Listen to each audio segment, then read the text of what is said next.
Picture this. It's 3 a.m., you're not home, and you're craving some late night snacks. So you get up and you raid your best friend's fridge just like it's your own. Why? Because friendship is like that. Comfortable, dependable, and when it comes to those late night snacks, essential. But what if I told you friendship was more than about just midnight snacks and a good time, and it was the cornerstone of societal health? Let's talk about the most overlooked aspect of society, friendship.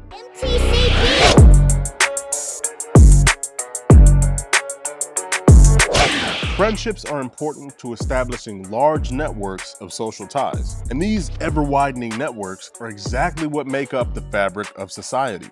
Sociologist George Simmel argued that didactic relationships, that's relationships with two people, represent the building blocks of society. The larger groups are really just a bunch of smaller groups with interpersonal relationships, interlocking social webs whenever they can. And with his description of friendships, we have in science what's more rare than the Tennessee Titans Super Bowl: consensus. Sorry, Titans fans, maybe next year. And every sociologist from Robert Putnam to W.E.B. Du Bois knew that friendships were imperative to society and to us individually. Friendship plays a critical role in our social and emotional well-being. They provide us with social support, which is essential to our mental well-being. They also provide us with belonging and a sense of acceptance. Good friends can reduce stress, boost happiness, and even increase our life expectancy. In addition to all these emotional benefits, I'm sure we all know about the practical benefits that friendship has, like advice and opportunities for networking. Starting all the way back in 1939, the Harvard Study of Adult Development surveyed over 500 people, 268 Harvard graduates, and 456 regular Boston men. And over the last 80 years, researchers gathered data on physical exams, medical health records, interviews, questionnaires, whatever way they can, just gathering as much data on this group as possible, all to answer one very simple question. Basically, what factors from early in life predict well-being for later in life? And I found the results to be very similar to that of any Kendrick Lamar album. Profound, yet shockingly simple. At the end of the study, the literal only factor that they could correlate with happiness was the quality of human relationships that person had their whole life. Close friendships, good family ties, and even marriages surpass variables like social class, genetics, fame, or even IQ. Rich or poor, old or young, smart or stupid, you need friends. The people in this study who had the most satisfaction in their relationships at age 50 were the healthiest and happiest at age 80. And in this exact same study, loneliness was as closely linked to death as alcoholism and smoking. And no matter where you're watching this from, you might have heard about the global increase in anxiety and depression on account of the fact that people are lonely. People don't have friends to connect with or anybody to connect with.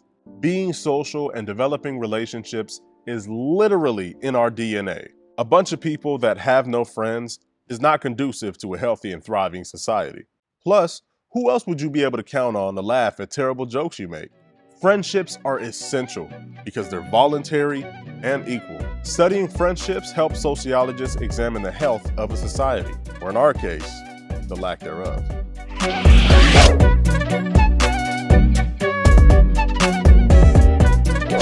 Friendship patterns tend to reflect the systems of stratification that we have in our society. In a perfect world, friendships would be inherently equal, but there's always societal pressure to make friends of a certain type for a certain reason, or not make friends of a certain type for a certain reason. This not only limits the amount of friendships that you can have, but it also limits the variability and the differences in social connections that we have as a collective society. Now, this may not seem like an issue to a lot of people, but to many social scientists, and especially to those like Robert Putnam, not only is this an important social issue, but the homogeny of friendships threatens the fabric of society and pushes us into our own bubbles. What do you think though? Are the nerds right with this one? Let me know if you agree or disagree to the fabric of society being threatened by homogeny in the comments. But regardless of your stance on whether or not we're doomed if we don't have friends that are different from us, empirical data does tell us that healthy platonic friendships can help us see the world in different ways. In the past, I've talked about the benefits of being open-minded enough to meet new people, and I believe the same way for establishing yourself and making friends with this different group of people. These relationships help break down prejudices, establish our understanding of the world. Now, it does take an intentional effort, and at times it can be a little uncomfortable or awkward, but a lot of good things require us to step outside of our comfort zones. Matter of fact, I even remember reading a story about a black man named Daryl Davis who befriended over 200 members of the Ku Klux Klan. Not only did he befriend them, but he encouraged them to take off their robes, which every single one of them did. And when interviewed about it, he even said most of them didn't know any black people at all. It was just handed down. Great-granddad had the hood, then dad had the hood, then uncle had the hood, might as well throw a hood on. Now, just to be clear, please know that I'm not advocating for you to go out and hug Nazis. In my opinion, that is not the best way to bring necessary change in the minds of bigoted individuals. There's no telling the amount of emotional and mental fortitude that he had to have going into these spaces with this mission. What I am saying, though, is just how he opened the mind of these Klan members. Different friends that you have can open your mind as well. Not that you're a Klan member, but you get the point. Even if you don't have any particular contentions or prejudices toward a certain group, having friends that are different from you can really broaden your horizons. And I can say that I personally have had this privilege. I've made tamales with my Mexican friends on Christmas Eve. I visited a meditation center with one of my Buddhist friends, went to an Islamic community center with my Muslim friends, and have had a ton more of these unique and beautiful experiences that I never would have had if I only had friends that are like me. I can honestly say that these people and these experiences that I had were a tremendous benefit to my life, and still are. The world would benefit from healthy, reciprocal friendship.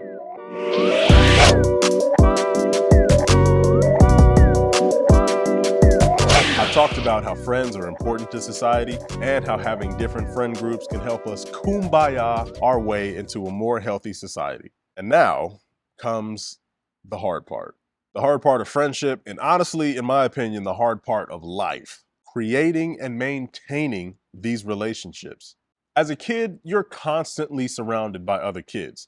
So making friends is not only easy, but it really comes on account of a right place, right time kind of situation. But as you get older and start being more selective about the different spaces you occupy, those options start to dwindle a little bit. And making friends as an adult is hard as hell. Matter of fact, I put it up there with parallel parking and wrapping Christmas gifts. It's one of those things that you have to practice to actually get good at. So how do we do it? Let's break this down without turning it into an extrovert's dream and an introvert's nightmare. All right, first and foremost, if you're a man between the ages of 18 and 35, I'm gonna need you to turn that voice off in your head that's saying, I wanna fuck some. Hormone monsters are only necessary in the context of romantic relationships. They're not necessary in the context of platonic friendships. They won't be needed here. Now, if you want another video about the sociology of romantic relationships, I can make one of those for you. Drop it in the comments and I got you. But this isn't that. One of the best ways to meet new people is to get involved with interest groups and activities that you like personally. Join a club, take a class, or volunteer for a cause you're passionate about. These types of settings really give you an opportunity to not only meet people, but to initially break the ice, so starting a conversation isn't that hard. And when you do this, keep in mind you're trying to foster new relationships. So be open and approachable. Smile, make eye contact, and be willing to engage in a conversation where a person is talking about themselves and you're talking about yourself. Everybody won't be your friend, and that's okay too. You'll be able to learn from that initial conversation if this is a person that you can spend more than 10 minutes around at a time. And the good news is this doesn't require a lot of effort.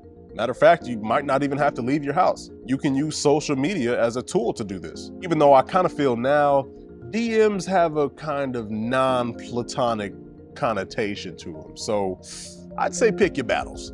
After all, I have to believe that that's what it was created for. I mean, that is supposed to be the literal purpose of social media, to connect us. I just know the only purposes intended for Twitter could not have been porn, and racism. I mean, come on, there's just no way. Another underrated gem in the scope of making friends is to reconnect with people, old friends and old acquaintances that you might have had at a previous time in life. Sometimes rekindling a strong bond that you had in the past can turn into a strong bond that you have in the present. You've both grown in the time that you haven't talked. And maybe now, after the time that you've grown, you've had different experiences, you've had different mindsets, you've had different wants and needs and directions and paths in life. And these reconnections can be powerful. I remember in college, I reconnected with one of my old teammates that I played football with in high school. Fast forward to today, and now we share Disney Plus passwords and send each other anti-capitalist memes on Instagram. And what's a better measure of friendship than that? I appreciate you, bro. And don't you change my episode of Murders Only in the Building. I'm coming back to that. Now, if you found my channel and you're watching this video, you're probably smart enough to know that all relationships and all friendships are not good ones. If any relationship in your life has more negative outcomes than positive outcomes, then you're more likely better off without that relationship. That's common sense. And I should know, I've tried to reach out to people and rekindle relationships that we've had in the past. And right as soon as I think we're on a good path, we're having good conversation, bam, I'm invited to a rally for a pyramid scheme. Safe to say that is not in my best interest. To sum it up, friendships are a vital part of our lives. They provide emotional support, broaden our horizons, and enrich our human experience. Romantic relationships get all the attention, but from data and from experience, we see that healthy, platonic friendships can be just as important, if not more. So next time you raid your friend's fridge, just know that you're not only filling your stomach, you're feeding your soul and building a stronger society. Now that's what I call a win-win. If you found value in this video, don't just like and subscribe. Share this video with a friend because sharing is caring, and that's what good friends do. I'll see you in the next one.